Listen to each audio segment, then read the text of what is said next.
Good morning students. तो आप लोग कैसे हैं? आप लोग सभी बढ़िया होंगे, आशा करता हूँ कि आप लोग सब स्वस्थ होंगे और घर पर होंगे। तो जैसा कि हम आप डिस्कशन कर रहे थे कि पहले लेसन का जैव जगत में जैव प्रक्रम को आपको हम पढ़ा रहे थे, तो उसमें हमने आपको पढ़ाया था कि अपचय क्रियाएं और उपचय क्रियाएं, उसके बारे में डिस्कशन कर रहे थे। जैव प्रक्रम के बारे में बताया, आपको लाइफ प्रोसेस के बारे में बताया। लाइफ प्रोसेस जो हमारे जैव विक्रम जितनी भी घटना जो हमारे शरीर को बनाए रखने की जो हमारे रासायनिक क्रिया होती हैं उनके बारे में डिस्कशन किया। तो जैव विक्रम के बारे में मैंने बताया कि वे सभी विक्रम जो सम्मिलित रूप से अनुरक्षण का कार्य करते हैं उन्हें जैव विक्रम कहते हैं। इसके बाद हमारा आता है रासायनिक जो जैव रासायनिक क्रिया थी वो कितने टाइप से थी, तो आपकी क्या आपकी अक्षय थी और दो प्रकार की थी। अपचय क्रियाओं में क्या था कि इसमें इस प्रकार जटिल कार्बनिक पदार्थों से जो विखंडन होकर टूट के सरल पदार्थ बन रहे थे, आपके सिंपल ऑर्गेनिक मटेरियल्स बन रहे थे। जैसे मैंने बताया आपको शोषण और पाचन। शोषण में क्या होता है कि जब जो भोज्य पदार्थ होते हैं ऑक्सीकरण की प्रोसेस करते हैं, ऑक्सीडेशन करते हैं, ऑक्सीकरण करते हैं, वो ऑक्सीजन का यूज करके क्या करते हैं, ऑक्सीडेशन करते हैं, उसमें जटिल पदार्थ जो होते हैं सिंपल पदार्थ में टूट जाते हैं। इससे हमारे शरीर का भी ऊर्जा मिलती है। इस प्रकार से ये प्रक्रिया क्या विघटनात्मक होती है, डिस्ट्रक्टिव होती है। उसमें क्या होता है कि विखंडन होता है, टूटती हैं। जटिल कार्बनिक पदार्थ किसमें टूटते हैं और सरल कार्बनिक पदार्थ में टूटते हैं। नेक्स्ट आपका था उपचय क्रिया, सेकंड वन की जो इसमें क्या होता है कि जो सिंपल मटेरियल्स होते हैं कंबाइंड होते हैं जटिल कार्बनिक पदार्थ बनाते हैं। जैसे आपका था प्रकाश संश्लेषण। तो एक प्रकार से जो क्रिया है हमारी उपचय की क्रिया है वो है हमारी ऋणात्मक होती है, निर्माण का काम करती है, या संश्लेषणात्मक होती है। प्रकाश संश्लेषण मैंने एग्जाम्पल आपको बताया था कि पेड़ पौधे जो होते हैं सभी ग्रीन प्लांट्स जो होते हैं क्या करते हैं, प्रकाश संश्लेषण करते हैं। प्रकाश संश्लेषण में जो होते हैं वो जल और कार्बन डाइऑक्साइड का यूज करके सनलाइट की प्रेजेंस में और क्लोरोफिल की सहायता से क्या बनाते हैं, स्टार्च बनाते हैं आपका, और ऑक्सीजन निकलती है और चलती है। ये प्रक्रिया थी हमारी, तो हमने दोनों के बारे में समझा। नेक्स्ट हमारा है पोषण।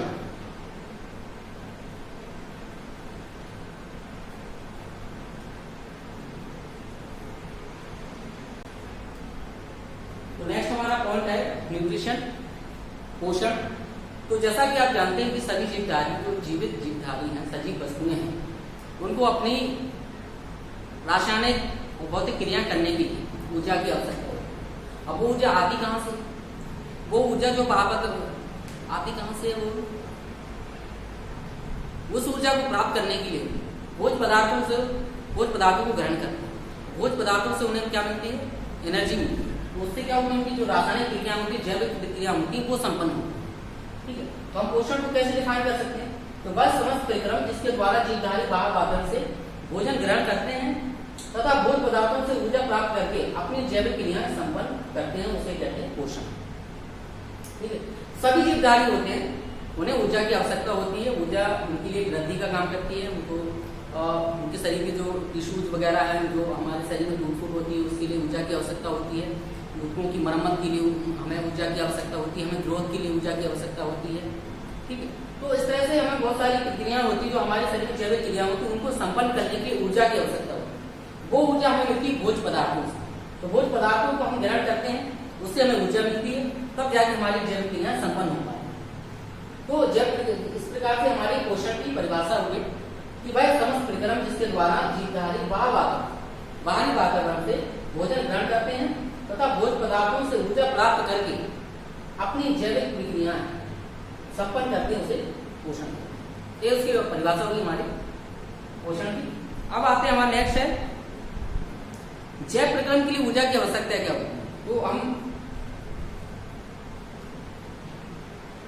जैव प्रक्रम के लिए ऊर्जा की आवश्यकता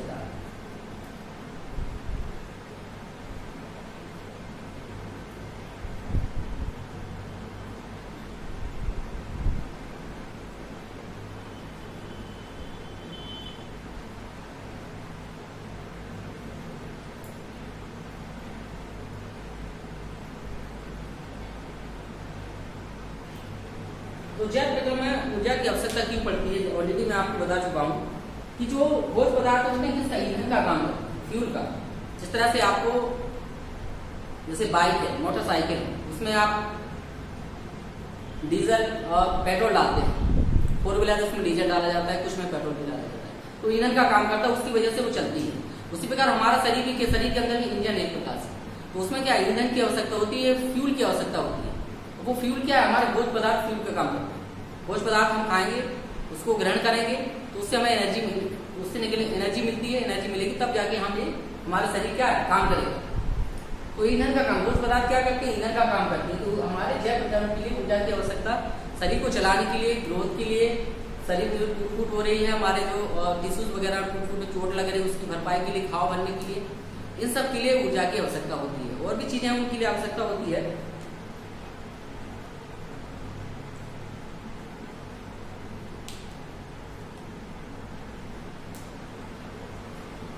तो पहला पॉइंट हमारा भोजन एक प्रकार का क्या ईंधन है।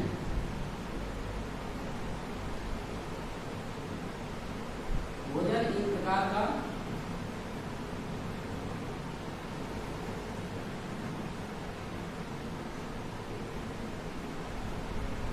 ईंधन है जो समस्त जीवधारियों को ऊर्जा उपलब्ध कराता है, जो समस्त जीवधारियों को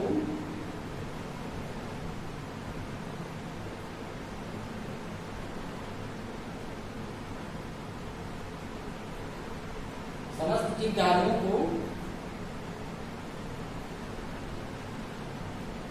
ऊर्जा उपलब्ध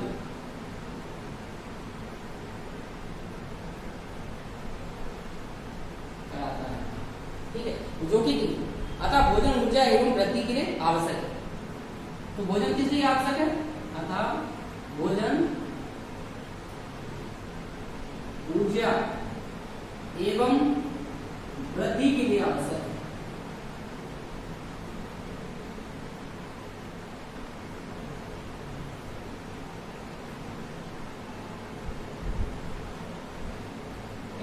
इस तरह से जब प्रक्रिया में जो ऊर्जा की आवश्यकता होती है वो ऊर्जा के रूप में काम करता है। जो भोज्य पदार्थ होते हैं वो एक ईंधन का काम करते हैं। ईंधन से हमें क्या होती है, ऊर्जा। तो ऊर्जा हमारे शरीर में ऊर्जा का काम करती है। भोज्य पदार्थ हमारे लिए ऊर्जा और वृद्धि का काम करते हैं, वृद्धि के लिए आवश्यक होते हैं। इससे हमारे शरीर की वृद्धि होती है। भोज्य पदार्थों को ग्रहण करते हैं हम, उससे जो एनर्जी मिलती है उससे हमारा शरीर क्या करता है, ग्रोथ करता है।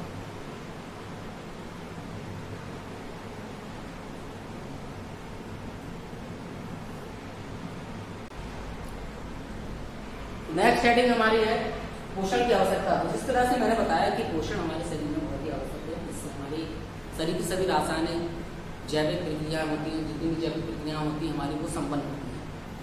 तो पोषण की आवश्यकता क्या है, इस प्रकार से मैंने बताया कि हमारे शरीर में जितनी जैविक प्रक्रिया हैं उनको सुचारू रूप से चलाने के लिए हमें ऊर्जा की आवश्यकता होती है। वो ऊर्जा हमें मिलती है भोज्य पदार्थों से। तो पहला पोषण की आवश्यकता। दूसरा, हमारे शरीर में टूट फूट होती रहती है, जैसे हमारे शरीर में हाथ पैर का टूटना या फिर चोट लग जाना, घाव हो जाना, उनकी मरम्मत, जो उनकी मरम्मत है, उनके रिपेयर है, वो हमारे भोज्य पदार्थों जो ऊर्जा मिलती है उससे होती है। तो उससे पोषण की आवश्यकता है।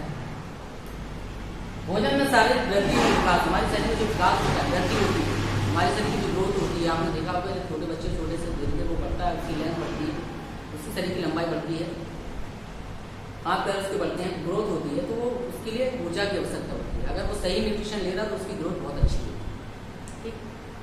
थर्ड वन है, फोर्थ वन है आपका रोगों से रक्षा करने में आवश्यक खनिज तत्व एवं विटामिन की आपूर्ति। जो हमारे शरीर में बहुत सारे खनिज, जैसे आपका चाहे सोडियम हो गया, पोटेशियम हो गया, कैल्शियम हो गया, मैग्नीशियम हो गया, जो एलिमेंट है, जो खनिज पदार्थ है, वो हमें सब कहाँ से मिलेंगे, भोज्य पदार्थों से मिलेंगे। और विटामिन, जैसे आपका विटामिन ए है, बी है, सी है, विटामिन डी, ई और के, ये विटामिन हमें कहाँ मिलते हैं, भोज्य पदार्थों से मिलते हैं। जो हम भोज्य पदार्थ खाते हैं उनसे हमें, भोज्य पदार्थों से, हमारे भोजन से हमें जो इस तरह के जो खनिज पदार्थ और विटामिन हमें वहाँ से मिलते हैं। ठीक है। तो हमारे शरीर के जो है रोगों से, जो हमारा इम्यून पावर होता है, हमारी जो प्रतिरक्षा तंत्र होता है, बहुत मजबूत होता है। अगर आप हेल्दी खाना लेते हैं, अगर हेल्दी खाना खाते हैं आप, तो आपके शरीर की इम्यून पावर बहुत अच्छी होती है। इम्यून पावर अच्छे होने से क्या, जो बहुत सारे रोग होते हैं, रोगों से लड़ने में हमारा शरीर क्या सक्षम होता है। हमारे शरीर में जो है रोगों से लड़ने में वो क्षमता बहुत ज़्यादा हो जाती है, डेवलप होती है। ठीक है, तो हमारा प्रतिरक्षा तंत्र बहुत मजबूत होता है। इस तरह से हमें पोषण की 4 परत मैंने आपको बताया कि पोषण की आवश्यकता की है। एक बार हम रिविजन कर लेते हैं। तो समस्त जैविक प्रक्रियाओं को संपन्न करने के लिए हमें ऊर्जा की आवश्यकता होती है। वो ऊर्जा हमें क्या मिलती है? भोज्य पदार्थों के अपचयन क्रिया से मिलती है। जब हमारे भोज्य पदार्थों का अपचयन होता है तो उससे क्या ऊर्जा बनती है। सेकेंड मैंने हमारे शरीर में ग्लूकोज होती है, हमारे टिश्यूज हैं, हमारे शरीर के और भी पार्ट्स हैं, बॉडी पार्ट्स हमारे टूटते रहते हैं। उनकी मरम्मत के लिए, उनके रिपेयरिंग के लिए, डैमेज हो जाते हैं उनके रिपेयरिंग के लिए हमें ऊर्जा की आवश्यकता होती है। वो ऊर्जा हमें समस्त ऊर्जा हमें भोज्य पदार्थों से मिलती है, पोषण से मिलती है। थर्ड वन है आपका हमारे शरीर में जो ग्रोथ होती है, हमारे शरीर की वृद्धि होती है, जो फिजिकल ग्रोथ होती है, उसके लिए हमें ऊर्जा की आवश्यकता होती है। हमारे शरीर के विकास के लिए ऊर्जा की आवश्यकता होती है। वो हमें ऊर्जा कहाँ से मिलती है? पोषण से मिलती है, भोज्य पदार्थों से मिलती है, यानी पोषण से। नेक्स्ट वन, रोगों से लड़ने के लिए हमें क्षमता डेवलप होती है। हमें खनिज पदार्थ, विटामिन जो हम खाते हैं भोज्य पदार्थों के साथ, उनसे हमारे शरीर की जो प्रतिरक्षा तंत्र बहुत स्ट्रॉन्ग होता है। ये पोषण की आवश्यकता है। नेक्स्ट हमारे यहाँ है पोषण की विधियाँ। पोषण की कौन कौन सी विधियाँ उनके बारे में हम पढ़ेंगे, तो इसको आप नोट डाउन करते रहिए।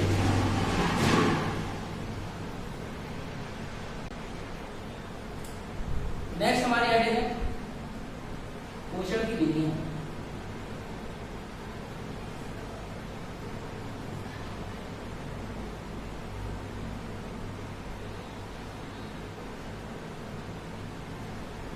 तो पोषण की विधियाँ पढ़ेंगे।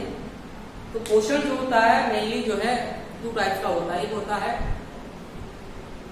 स्वपोषण, ठीक है, स्वपोषी पोषण। एक होता है विषमपोषी या परपोषी पोषण, ठीक, ऑटोट्रॉफिक एंड हेटेरोट्रॉफिक। तो पहला आपके 2 प्रकार का होता है। पहला होता है स्वपोषी पोषण, स्वपोषी।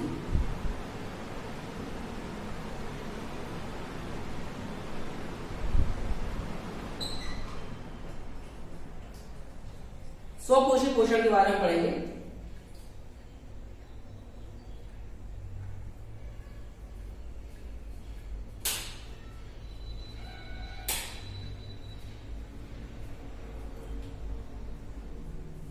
इसे ऑटोट्रॉफिक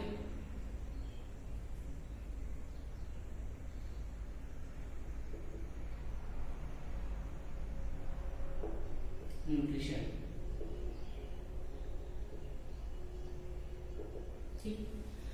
परपोषी या विषमपोषी।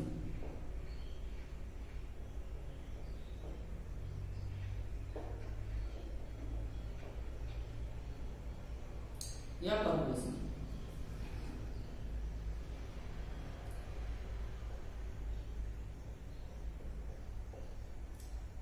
ये 2 टाइप हो गया हमारे पोषण की विधियों के तहत। दो प्रकार के, स्वपोषी पोषण और विषमपोषी।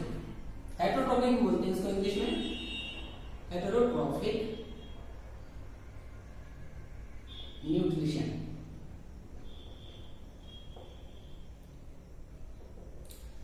देखिए आपके शब्द यानी वर्ड, आप शब्द से ही वर्ड है उनसे ही आप पहचान सकते हैं। इसकी परिभाषा बहुत आसान है, तरीके से आप इसको समझ सकते हैं। स्वपोषी जो अपना पोषण स्वयं करते हैं। ऑटो मीन्स होता है सेल्फ, ट्रॉफ मीन्स न्यूट्रिशन। यहां से आप कहते हैं स्वपोषी,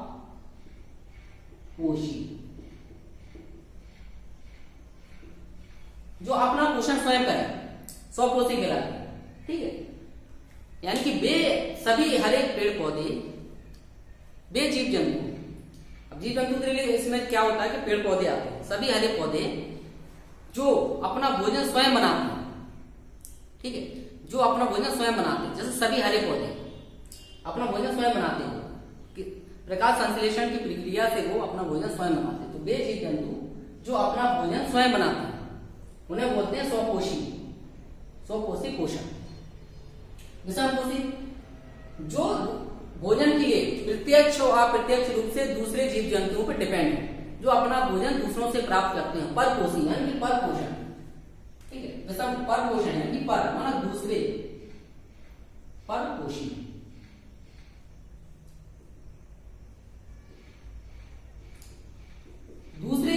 जंतु से अपना भोजन प्राप्त करते हैं उसे बोलते हैं परपोषी, यानी कि हेटेरो। हेटेरो मीन्स होता है अदर, हेटेरो मीन्स क्या होता है अदर, यानी कि जो वे जीव जंतु जो अपना भोजन दूसरों से प्राप्त करते हैं उन्हें बोलते हैं परपोषी या विषमपोषी। ठीक है, तो इसमें आपका स्वपोषी में आ जाएगा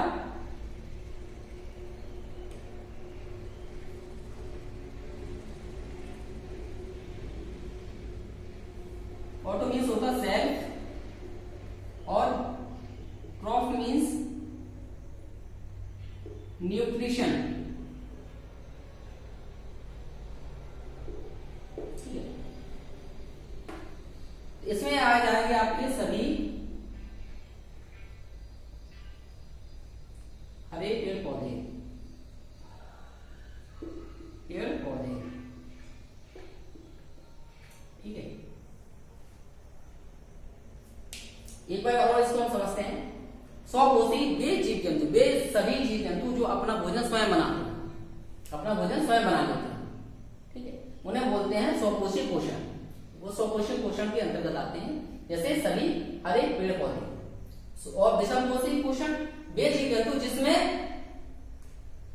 वह पोषण जिसमें जीव जंतु क्या होते हैं प्रत्यक्ष और अप्रत्यक्ष रूप से दूसरे जीव जंतुओं पर डिपेंड हो, इसके लिए भोज्य पदार्थों के लिए दूसरों पे डिपेंड हो, दूसरों पर निर्भर करते हो, उन्हें बोलते हैं विषमपोषी या परपोषी।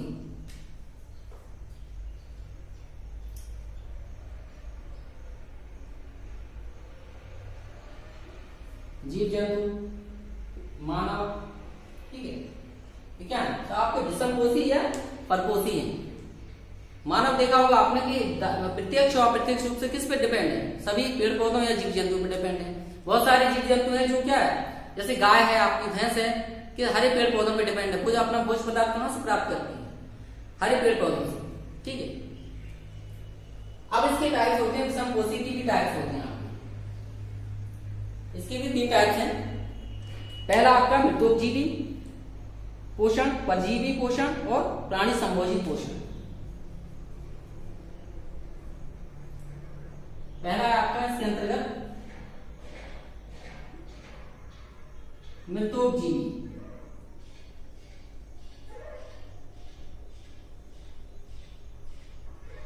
मृतोपजीवी पोषण। बी नंबर है आपका परजीवी पोषण।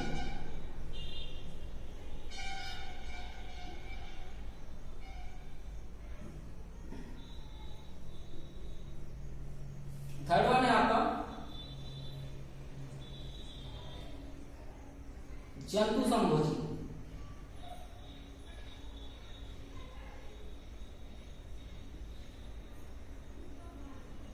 ठीक है, तो मृतोपजीवी क्या होते हैं, इसमें क्या करते हैं, इसमें जो जीव जंतु होते हैं जो डेड एंड डिकेइंग सड़े गले पदार्थों से अपना भोजन प्राप्त करते हैं, कि मरे हुए जीव जंतुओं से अपना भोजन प्राप्त करते हैं, इसे बोलते हैं मृतोपजीवी पोषण। इसमें जो जीव जंतु होते हैं क्या करते हैं कि जो सड़े गले पदार्थ होते हैं, मृत जीव जंतु होते हैं, उनसे अपना भोजन प्राप्त करते हैं, उनमें मृतोपजीवी पोषण होते हैं, वो मृतोपजीवी पोषण के अंतर्गत आते हैं। परजीवी वे जीव जंतु जो दूसरे जीव जंतुओं से अपना भोजन प्राप्त करते हैं, अगर वो मृत अवस्था में नहीं, जीवित अवस्था में ही उनसे क्या करते हैं, भोज्य पदार्थ प्राप्त करते हैं। जैसे आपका जू देखा होगा आपने, जू है, कृमि है, ये क्या होते हैं, हमारे शरीर में रहते हैं और हमसे हमारे शरीर से क्या करते हैं, खून चूसते रहते हैं, ब्लड को सक करते रहते हैं, वो भोजन प्राप्त करते हैं जीवित अवस्था में।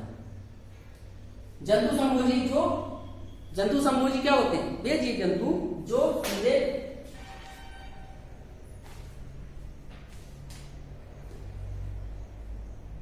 इसमें पोषण में क्या करते हैं, जंतु संभोजी में आदमी जीव जंतु पूरा कार्बनिक जटिल कार्बनिक पदार्थों से अपना पोषण प्राप्त करते हैं, उन्हें बोलते हैं जंतु संभोजी। ठीक है, ये जंतु संभोजी के अंतर्गत आता है। ठीक है, तो आज के लिए इतना काफी है। नेक्स्ट लेक्चर में आपको थोड़ा इसके विस्तार किया जाएगा, एग्जाम्पल आपको बताएंगे। ठीक है, मैं आपको नोट्स प्रोवाइड कर दूंगा, कल आपको पीडीएफ डाल दूंगा इसके फर्स्ट लेसन की, तो आप उससे नोट्स वगैरह बना सकते हैं, आसानी होगी उसको बनाने में आपको। और बाकी मैं आपको ये सब चीजें ब्रीफली आपको थोड़ा थोड़ा समझाता जाता हूँ सब, और जितना भी आपको उसमें देखते जाए नोट्स बनाइएगा, तो देखते जो भी हम लेक्चर पढ़ाएंगे आपको उसको समझ सकते हैं इससे, तो आपको लैंग्वेज को समझने में आसानी होगी। तब तक कि आप लोग घर पे रहिए और अपनी बोर्ड एग्जाम की तैयारी करिए।